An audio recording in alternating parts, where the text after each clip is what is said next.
Welcome, punters, to another episode of the Whispers Racing Podcast. Underwood Stakes Day, Golden Rose in Sydney. I've got it right, Matty. Golden Rose.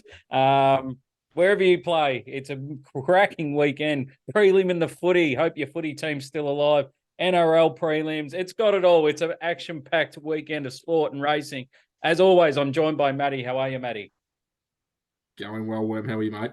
Oh, mate, I'm pumped. Footy, NRL, and racing, like just heating up. Sorry, mate, you reminded me. Just take over the show for 1 second. I know what's coming in. I should dead set beat you for this, but no, enjoy it.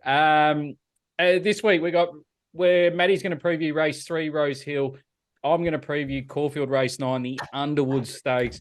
Bets around the grounds, the betting tickets futures, which is, I reckon, vital information coming out of that. Multi of the week and Pineapple week. We won last week with Carini in the last, so that was good. And Matty, you have made a slight judgment of error. Slight judgment? No. We had 3 winners out of 5 last week. It was an absolutely cracking weekend, and mate, looking forward to Saturday races into Saturday twilight footy.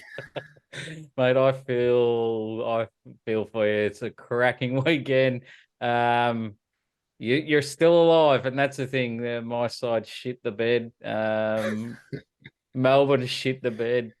I'm very jealous that I should be watching football, but I'm not. Good luck to you. Worm. You could have imagined me on Friday night at the G. I was sitting there very quietly all night. Didn't say a word. No expectations. Oh, fucking hell, mate. You're kidding yourself, mate. You even put your first Instagram post up. So that's how I think you're bullshitting. But no. Good luck to Collingwood, GWS, Carlton, Brisbane supporters. Can't wait. Be interesting to see how both sides go. Well, it could be a very interesting week ahead of us, or it could be a very boring week ahead of us if it's Brisbane GWS. It'd be an interesting show next week. What colours you will be wearing. Indeed. No, looking forward to it. As you said, we're alive. We've got a ticket and we've got a chip. No, that's 100% right, mate. And a lot of people out there will be bagging the shit out of Carlton, and because they just hate them and are jealous. And hey, they're there. So good luck to them. Anyone flying up and paying those costs, I hope they win for those people, because it's a fucking rort what they're doing on the airlines. So we'll move on. Subscribing to our channel, guys. If you are subscribed, please, especially if you are on Spotify, please subscribe and rate us. We had a lot of new subscribers this week via Spotify, YouTube. Thank you so much for subscribing, and I hope you enjoy the show. Last week, we found plenty of winners. So hopefully you filled your pockets up. Matty found a few. I found a few. We'll dive into those quickly very shortly. But please, this is all free. No hidden paywalls whatsoever. So by recognition, if we find you a few winners, please rate us on Spotify. We want to grow that rating. Like us on YouTube. Share within your mates on WhatsApp. Whatever social medias you use, we'd really appreciate your support, because it goes a long way. And so all the people that reached out on social media last week, thank you very much. It was quite flattering. The words that were being spoken around from a good week. So hopefully we go again this week and we can get some better, a lot better comments than what they were. They'll be hard to beat, that's for sure.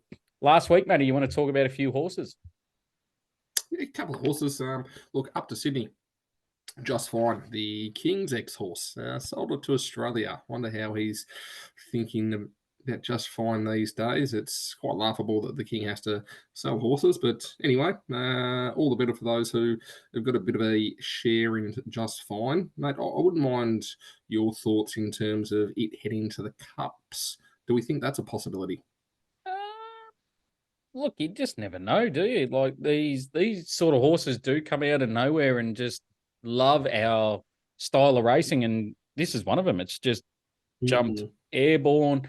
I think it goes to the Metro into possibly a Melbourne Cup, but it'd have to win a Metrop to be considered for a Melbourne Cup, I reckon.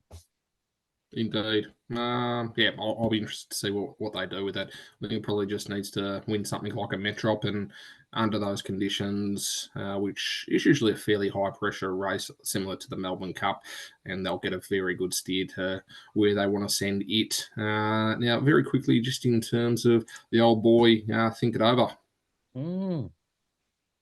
Now, not going towards the Cups, very, very impressive, but nominated for a for a Cox Plate.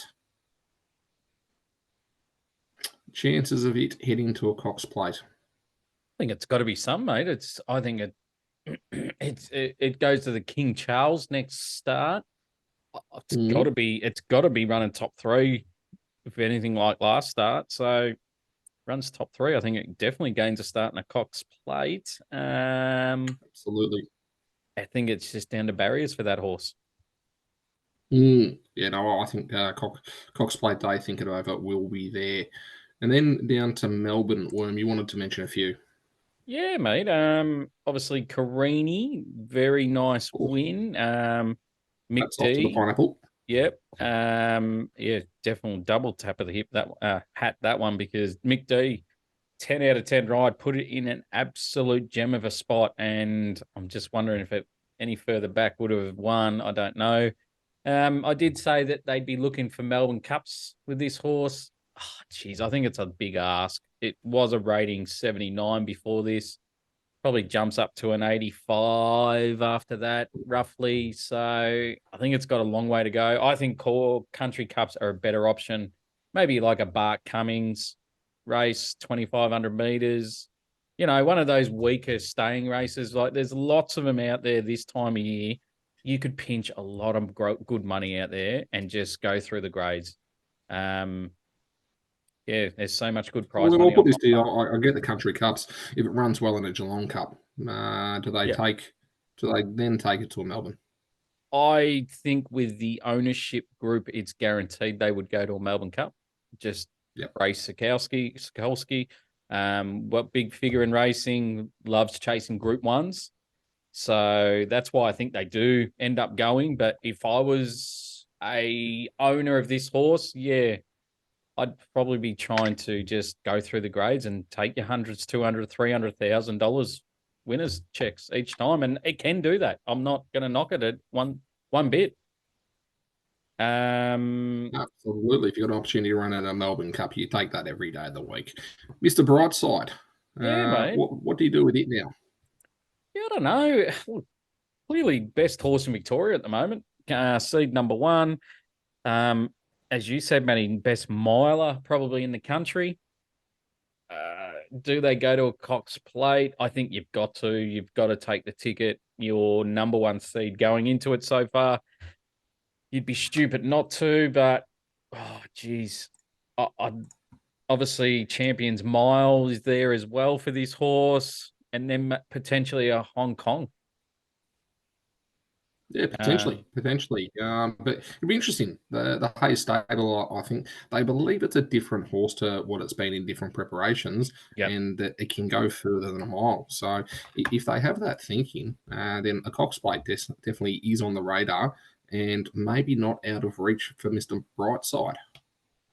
No, definitely not, mate. He's a seed number one in a Cox Plate. I'd go to it. Why not? You only get a certain amount of period with these horses. But it goes to the King Charles now to then a Cox Plate, and I'm just worried how much fitness is there left in this horse. I was about to say what the Cox will be run number 6 if that's the case. So it's had 3. That'd be 4 into the Charles, 5, Mm. and then 6 into the Mile, 7 into Hong Kong. Like, Okay. I don't know. Geez, I hope he wins. It's good narrative for sport. We're talking about this horse. Yeah. It'd be interesting. I'm just a bit definitely not going to shocked. question the stable. No, definitely question not, that mate. stable. They are absolutely flying, the Hayes boys, all 3 of them, and good. I've said it before. Well done to them, because I said I wrote them off as a partnership when David left them to go to Hong Kong, and I didn't think they'd go so well. People took horses off them, and they just said, nah, they did the right thing and just stuck it all up at me. And yeah, they fly, mate. And I'd happy to give him a horse now. Matty, Amelia's Jewel. What did you think? Amelia's Jewel. Yeah, look. Brought its class out here. Damian Lane. Wow, what an absolutely ripping ride that was. So Amelia's Jewel, I think, just consolidated everyone's thoughts that it could do on the East Coast what it was doing on the West Coast of Australia. Yep. So I think it's one of the most exciting horses to watch during this spring. And wow, if it goes to a Cox Plate, we are lining up a very, very decent field. And we're talking about horses that are coming from all different angles. So Amelia's Jewel, yeah, look, for those who took the 15s or even the 21s were on offer for the Cox Plate, I don't think we're going to see those again into $7 now. You might get a touch better than that, but Amelia's Jewel, be interesting. Now, where's it running next? So it goes grand final eve. I think it's the Stock Stakes or the Sunline. I don't know which one it is. It's 1,600 meters. What does the stable want to do sending it there? So they announced on Monday that it's there for the run to see if it handles the Valley. Okay, so it handles the Valley Cox Plate. If not, Golden Eagle. Gotcha. Okay, so And fingers crossed it gets an inside barrier. Yep. Sits a couple off them and goes bang on the corner. And that's I think the key with this horse is if they draw, say, outside barrier, say 12, and it has to go wide at the Valley, it might crab around the corner. And that's not a good sign. So, yeah, hopefully inside draw 4 or 5 can just peel out and just, put a sword to him so we can see it Cox Plate Day. Indeed, mate. One more. Jimmy Orman and Antino. That was a good ride, I thought. Yep. Probably didn't take the tactics that you would have at Flemington. Gave up the early lead and sat behind the leader and thought it had a gap on the rails that the horse didn't want to take. And from there it was lights out, going over heels and flashing home for 4th. So I think Jimmy's been told to head back to Queensland and that they would like a local rider on board. Who's on board moving forward? Blake Shin. Yep, not a bad appointment. So what do they do with Antino? Yeah, so they're going to head to, I think their grand final is Toorak Handicap on whatever day that falls on to. I think Guineas Day, that is. And then, if it wins, assuming it wins that, it should be Cox Plate, you would think. I would think so. I'm still quite happy with the ticket that we're holding at 100. So I think it's into 50s with most bookies at this stage. So hopefully a few of you took the hundreds on offer last weekend. But yeah, you would expect it needs to win something like the, you said Toorak. Yep. Yes, I would imagine it probably needs to win that to get a start. Yep. But look, again, I think outside of Amelia's Jewel, it was probably the most exciting horse for me that was running at Flemington last weekend. Even though it didn't get the chocolates, I think that this horse has got the potential to be a superstar. 100%, mate. I'm a big fan of using local jockeys on local tracks. They know the tracks, they know the opposition, they know the race, how it will unfold. And Jimmy Orman did not have that behind him when he handed up in the first 200 meters. If you are stuck in the coffin, you don't get out at Caulfield. You don't get out. So it's not like your Doombans and your Eagle Farms where they fan and all that. So, yeah, he just got it wrong. The stable got it wrong for putting him on as well. So, yeah, punters deserved better. Yep. Yes. We live, we learn, we move on, and we go again. Yep, we back winners. That's for sure. Track stats, Caulfield rail out 6 meters here. So I feel with the 6 meter rail, lanes 1 and 3 will be off, and lanes 4 and 7 will be the perfect A ground. So look for horses just off the fence in running on speed. Rose Hill, 2 meters, should play quite fair and even on some nice green grass, good tracks on both states. So, yeah, there's the good information. Matty, you're going to preview race 3 for Rose Hill. Yes, mate, we'll kick off with that. Look, 4 horses in the market here that I really want to assess, and they're the ones that we're going to focus on. I think the market's got this 100%. Worm, if you've got the odds there, let's run through those first 4 in the market. Outside of that, I think we can leave it from there. Yep, I'm just trying to change. There we go. So, how good are you? 320, Marquess 390, Unspoken 390, Tarazell $6, Logan Street Lion $12, and 17 plus the rest. Good that I saw you with the pronunciation of how good dare are you. I'm glad I got you with that one. But how good are you? I think from a speed map perspective, how good are you is the one that's probably going to be going forward. Logan Street Line will also be moving forward as well, probably taking the sit behind on the rails. Tazarel, it'll be around the mark too. And yeah, special sway probably in the first 4. But I would imagine the favourites, yes, how good are you will be leading this bunch as it did last start. But the 4 that I want to have a look at here, first of all, Unspoken, really good win last start. It's going to need to improve significantly though from that benchmark 70 from Barry number 2. I think it does get quite a good run here. So look, Unspoken, not without a chance. I don't necessarily have it on top. In terms of how good are you, look, it was exceptional last start.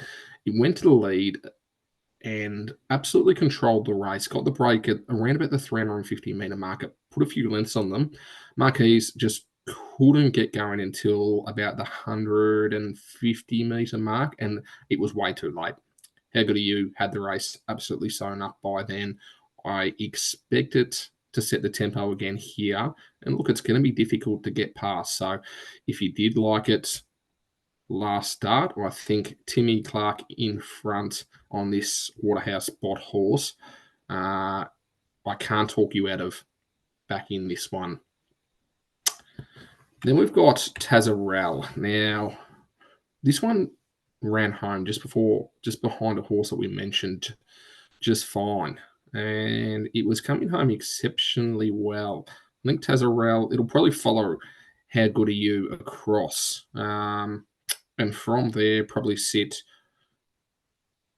1 back, 1 wide. If it's lucky enough to be able to do that, it might have to potentially sit 2 back. But I think it'll definitely get a really good run into this race. It's probably not the race that I want to line up against, though. I'm definitely going to follow the how good are you form. And the horse that I haven't mentioned, and we have been on it previously, been really impressive going through the grades and the distances, is Marquis. Now, Marquis didn't get the right run against how good are you. You wanted to be much further forward than what it found itself last start. But from barrier number 3 here, I do believe, Worm, that Zach Lloyd's going to sit much closer. And from there, I feel like it won't need to wait as long to get going as what it did last start. There will be some speed on in the race. The extra 100 metres will help.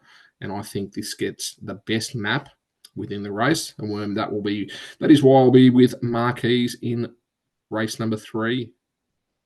How did you see this one? Mate, I thought it was a bloody tough race for you to pick when you picked it. Yeah, no knock on Marquis whatsoever, and I'll follow you in. But I reckon there's one that's going all right here and flying under the radar, especially last start. Logan Street Line. I think it's 13s and $3 a place.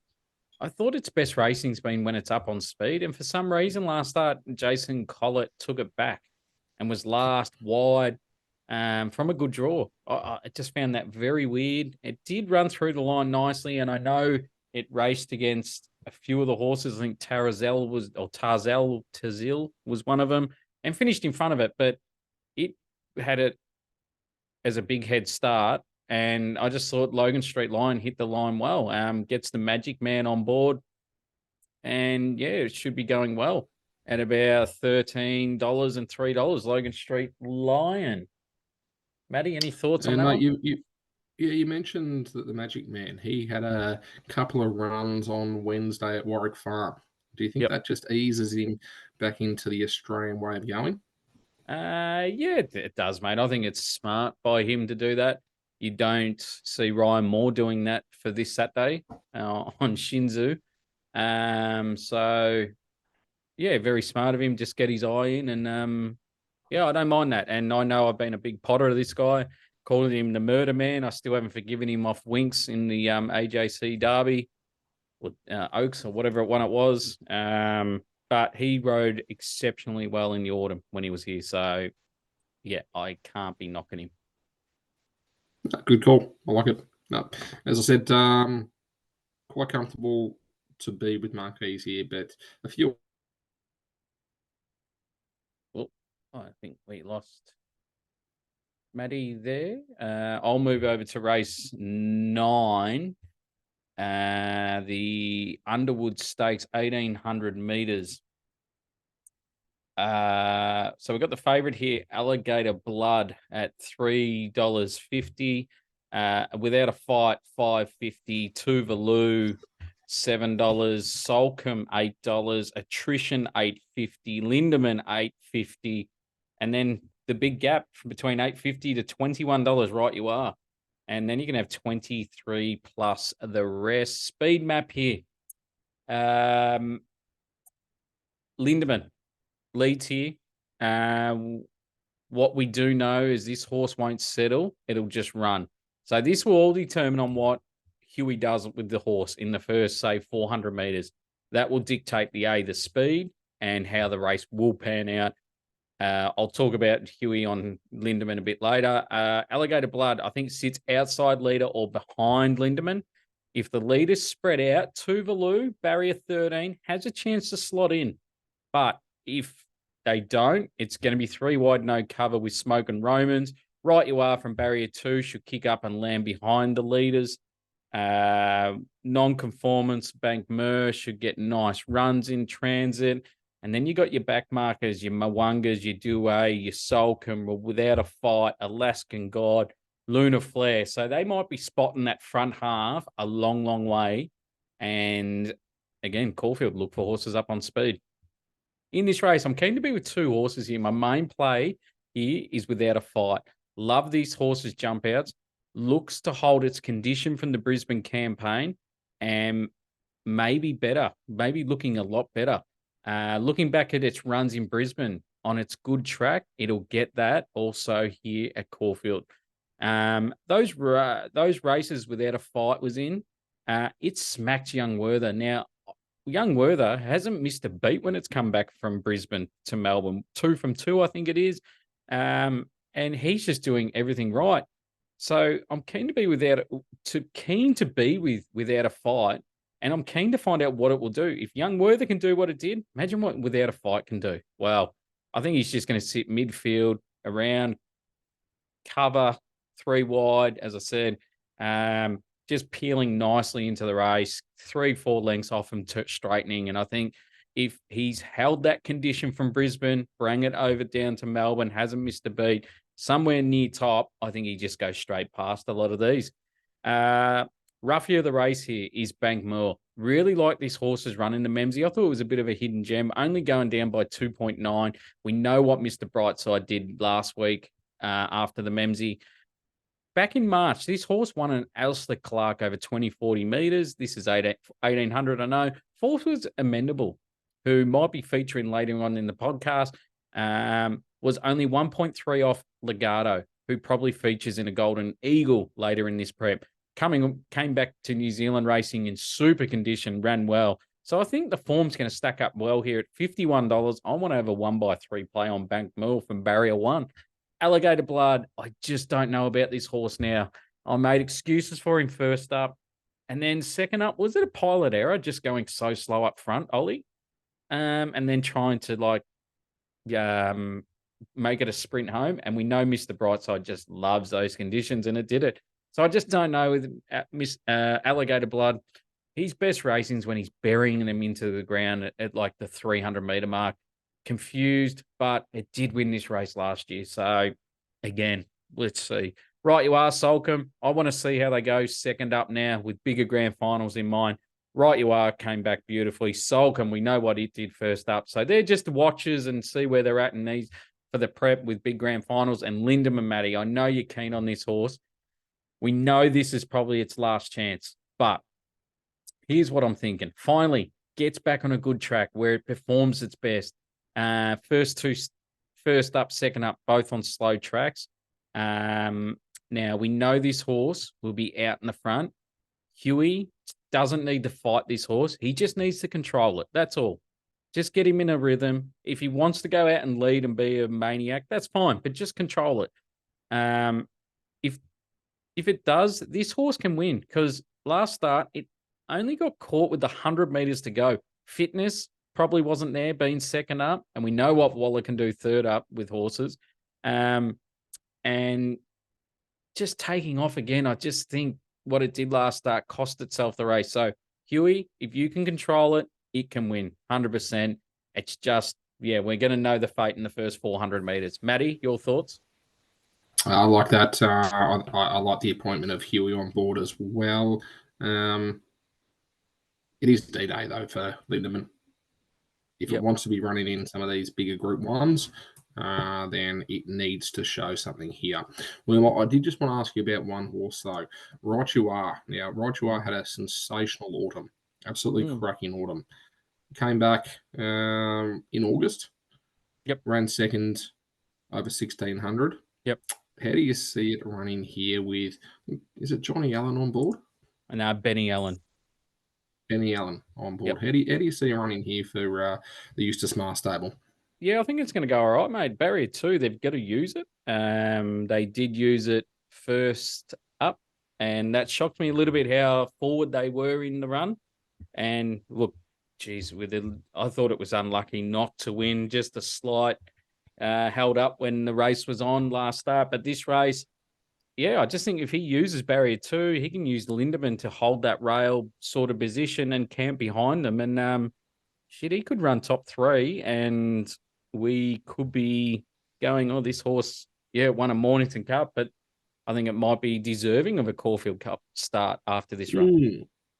Yeah, it'll be interesting. And it's a So You Think horse. So I know it's nominated for both, all 3, being the Caulfield, Cox, and Melbourne Cup.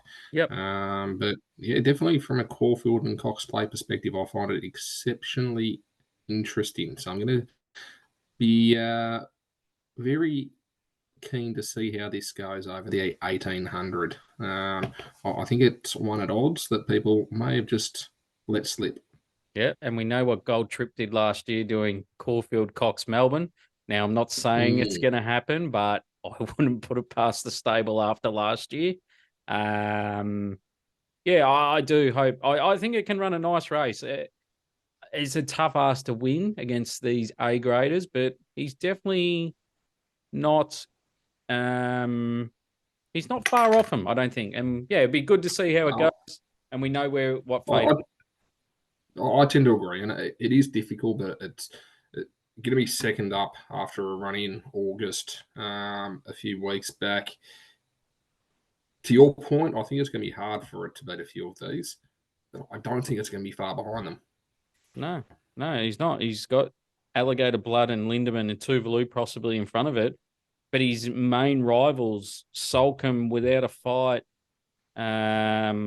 Attrition, they're all going to be 3 wide, and he's going to be probably smoking the pipe, cutting the corner. And we know it will definitely get the distance. Yeah, 100%. So good luck to them, and wouldn't shock me if it won. Matty, we're talking futures ticket. We just had to change the rundown with this because my futures tickets involves some horses that I just spoke about, and I didn't want to give them away early. So, Matty, kick Cox Plate off. You don't want to keep going with Caulfield Cup, considering we've just spoken about a couple of these. I can take it away. Okay. So recap, we've spent 70 of the 100, and tonight we are maxing out the 100. We are finally going. I'm using it all up. So we've had 25 on Valiant King. So new listeners, we've both had $100 on. I've had 100 to spend on the Caulfield Cup. Maddie's got 100 to spend on the Cox Plate. You could spend it whenever you want. Now I'm spending my full 100. Now I've already spent 25 on Valiant King at 16. West Wind Blows at 16s. Breakup at 19s. Kovalika at 21s. And Luna Fair at 51s. So that was 70 was spent. Roughly winning the same amount, around 250-ish. On all of them. So Without a Fight's favorite at $10, Francesco Guardi $10, Solcombe $12.50, Breakup $13, West Wind Below $16.50, and Valiant King 18s, all on Betfair. We're using Betfair because they are the better odds at this point in time. Well, some of them, but it's just easier to track with them. So my remaining 30, I'm going to have $25 on Without a Fight at $10. I'm confident it wins the Underwood. So if it wins the Underwood at 10s, it probably halves to 5s. And by the time it comes race time, I think it's the $3 favorite for the Caulfield Cup. So my remaining $5, I'm going to have it on Bankmore at 140s. I'm predicting this horse runs well on Saturday. If it does, again, halves to at least 70s. Has another start and halves again. It starts around $35. And you just never know with these 3-year-olds turning 4. They can either grow a leg and go bang, or they just drop right off. Now, if it runs to what it did last start, geez, 140s looks absolutely crazy, and I'm keen to be involved. So 25 on Valiant King, 15 on West Wind Blows, 15 on Breakup, 10 on Kovalika, 5 on Luna Flare, 25 on Without a Fight, and 5 on Bankmore. Confident all those bets are running in the Caulfield Cup. Oh, wow. And just give us the odds again that you got Without a Fight. $10. Beautiful. We're looking at Breakup to win 285, Kovalika to win 210, Luna Flare to win 255, West Wind Blows to win 240, Valiant King to win 400. Good result there. Without a Fight to win 250, and Bankmore to win 700. Yep. I like it. So I'm done. What, you are done, but I do like your thought process around getting these horses to be running in a Caulfield Cup and getting some very, very decent odds. So well done. Yeah, I think by race time I will have beaten SP, what I've taken. So we'll be definitely beating all that. Look, Solcombe, Francesco Guardi, absolute no knocks whatsoever. Just hard to take Solcombe off one start and having a poor autumn. Maybe likes the Melbourne way. Francesco Guardi, a long layoff. Yes, it ran well again on Saturday. I just think their prices are a bit too short for me. I think they start them come race time, maybe a touch worse. Okay. Very good. All right, we'll just recap on mine because we've got second acceptances for the Cox Plate coming out next week. So we're going to find it a lot more out. There's still 160 odd horses in the field at the moment. I think that probably halves with second acceptances, and we're going to get a much better view of some of these 3-year-olds running this weekend, both in Melbourne and up in Sydney. So I'm going to wait till next week to have my, let's call it my second crack. Currently, we've got Lindemann, which we've already spoken about. We got it at around about $80. Put $12.50 on it to win 1,000. We had $5 on Tuvalu. Didn't win that race to get into the Cox Plate and won't be running. So $5 go on there. But one we mentioned earlier, Antino at 100s into 50s, put $10 on it to win 1,000. So we've still got the better part of $70 to be playing with here. And as I mentioned, post second acceptances next Tuesday, and also this weekend, seeing the 3-year-olds run around. I think we'll be having a good go next week. Maybe Mate, you quick to write off Tuvalu here. Mate, he wins the Underwood. You know, he might be still alive. Now, personally, I think they send it up to Sydney. I can't see it running at a Cox Plate. I think it's a miler. Yeah, interesting, but I can't see it running in a Cox Plate. So anyway, we've got $5 on it, paying 200 to win 1,000. So not going to be disappointed if it does get a run, but yeah, can't see it running in the Cox Plate for mine. Still happy with the 2 tickets that we do have in hand, being Lindemann and Antino. Yeah, you definitely got tickets around the mark, which you still have an extra week up your sleeve to fire away. So yeah, you've Yeah, got I'll be keeping a very close eye on this weekend's 3-year-olds. I think you'll find that we'll get 1 or 2 running in the field. mhm. V8's one that I'm really interested in. Sapati's another one that I think will be around the mark. Yep. And then the others, Amelia's Jewel into 7s from 15s. I think we're probably going to need to wait a little bit there. And Osipenko could be another one to keep a very close eye on. But again, we're starting to form this field. Maximum of 14 runners in the Cox Plate. I think there's already 5 spots gone, and they'll probably only have 12 runners, so potentially only 7 more spots to fill. You haven't spoken about Romantic Warrior. I haven't, no. It has come out. It's still very short. We'll leave it there for now. I want to see how it settles in. I've heard it hasn't had too much to eat, let's put it that way. Yeah, they interviewed the assistant trainer on .com the other day, and he didn't hide. He said, yeah, we traveled quite poor. We took a day to recover, and then the feed he didn't really eat, but they kept saying he's getting better, the horse is getting better, he's eating better, but that's not a good start when you're 2 weeks away from your first start. No, so let's just we'll keep a very close eye on Romantic Warrior. Still an impressive horse, but yeah, I wouldn't be taking the odds. I'd like to see how it does have its first start in Australia, and if that all goes to plan, I think you'll probably be seeing this horse start with a 2 in front of it Cox Plate Day. Yeah, especially if it wins the Turnbull. Mm. Around the grounds, Matty, you might as well keep rolling. Thank you, mate. We're going to stay in Sydney, race 4. Osmosis, around about that $283 mark at the moment. They're still talking about this for a potential Everest slot. And I do feel like it is the class horse in this field. The one I'm keeping a very close eye on, though, is Royal Tribe, who did win its maiden. Timmy Clark on board, second up. It's got the right setup here for Waterhouse and Bott. So if you like Royal Tribe, I'm not going to talk you out of it. Christy Lee, Chris Lee. Let's go with that. At 20s. Now, forget his last start. And this horse has got the form to be running with these. Tis Invincible form. And at $20, it'll be a very small play in this. But Worm, main play here in race number 4 will be Osmosis at 280. We'll be jumping to race number 7, a horse that we have back previously when it was running around up in Brisbane. Flying Crazy. Last preparation in Sydney. Around about that $11 mark. Now, I've liked this horse for a while. It's been getting too far back. I think with Zach Lloyd on here, I think it'll sit much closer, a lot more positive, and will be very, very close to the finish line.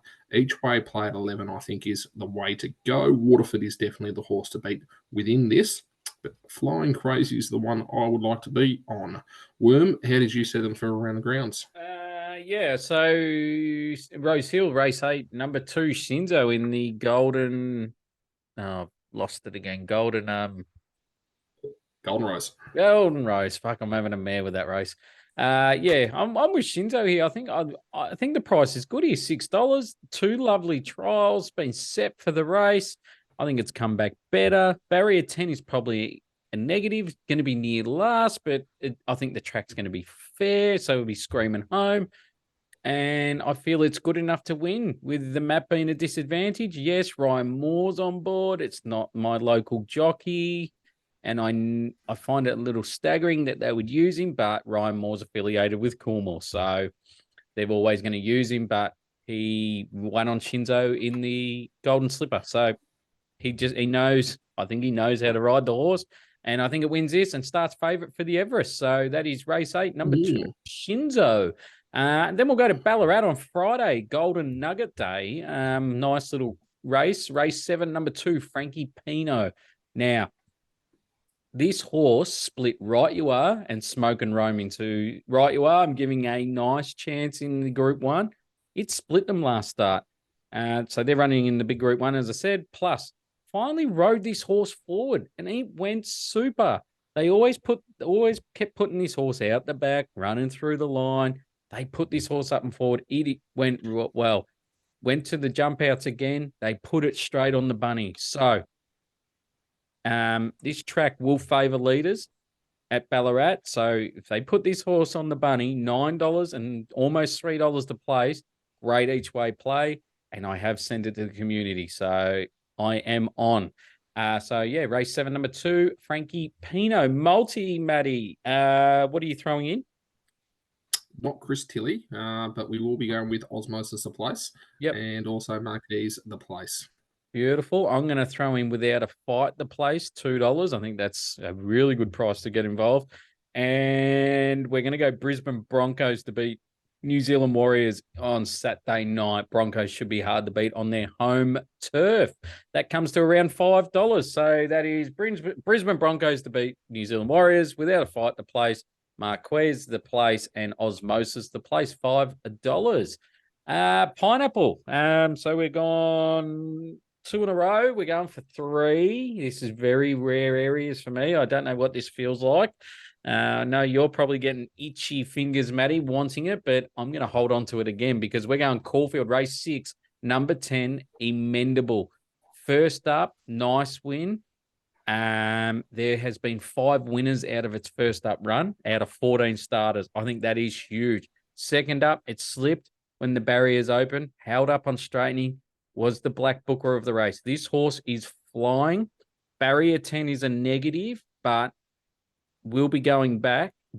But there is pace in the race with 5 horses wanting to fight for the front and fighting for position. So there should be enough time for Mark Zahra to find a bum 3 wide, midfield at best, but near the rear. And I think it'll be way too good. Race 6, number 10, Emendable. Matty. Very nice, mate. Stable going well with Emendable. Yeah, don't look at that. There's always horses that get you out. They get you out, and this is the one that gets them out, I reckon. Emendable is absolutely flying. I can see how you've landed on it. And 3 from 3. Wow, that is rare air. I think we've only done that once before, and Itchy Fingers is definitely right. I'm looking forward to next week, and look, obviously for everyone else, I hope we get the pineapple. From my point of view, I think it's time. I think it's time to hand it over. I did speak to someone that's close to the Mick Kent yard. I have a little guy on the ground there, and I just said, mate, is there anything going wrong there? Is there a virus? Is there, something that we need to know? And he's like, mate, even they're pulling their hair out going, what have we done wrong? So it's got to change, and I think this is the horse that puts him back. I'm sure he'll love to be referred to as a little man. He is a very little man. And he's probably going to belt me tomorrow when I see him. But no, I thought I'd ask him, and I just said, mate, what is going on? And he said, no. They can't put their finger on it. They're absolutely seething of some of the results. They just said, when you're hot, you're hot. And when you're not, you're not. But they're confident that this turns it round. Absolutely. On its home track, it will have every chance. Not ex-home track. Ex-home track. Remember, Caulfield is selling everything? Sorry, Your MRC. mates. I should say MRC are selling everything. Your mates. Yeah, let's end the show before I really launch into the MRC. Thank you for watching, Matty. Any last words? Go Blues. That is it. Yeah, good luck to all your football sides that are in it. Go the Penrith Panthers. I hope they nice little touch up of Melbourne Storm and are into their fourth grand final.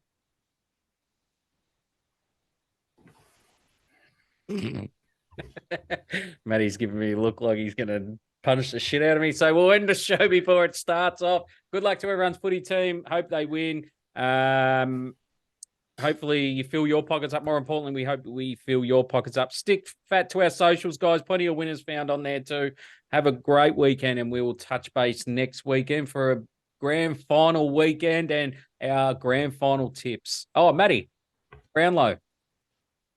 Brownlow. Oh, M. Bontempelli, 3 votes. I'm going to say it's a tie, but I don't know who the fuck the tie is going to be. Okay. I've got no idea. This is the first season. I've got no idea. Yes, I think I'll have heart Zach Butters, but clearly he's not the best player to be winning it. So I'm going to go a tie. Okay. Nick Dacos and Bontempelli. Yep, I'll take a tie. I don't care who it is. I'll go the tie, and that'll be my main play in the Brownlow. I'm a fucking idiot, but I'll do it. Have a great weekend, everyone. And we'll touch next week with our Norm Smith grand finals, NRLs, everything. It's a massive weekend of sport and next week, and we'll touch base next week. Thank you all.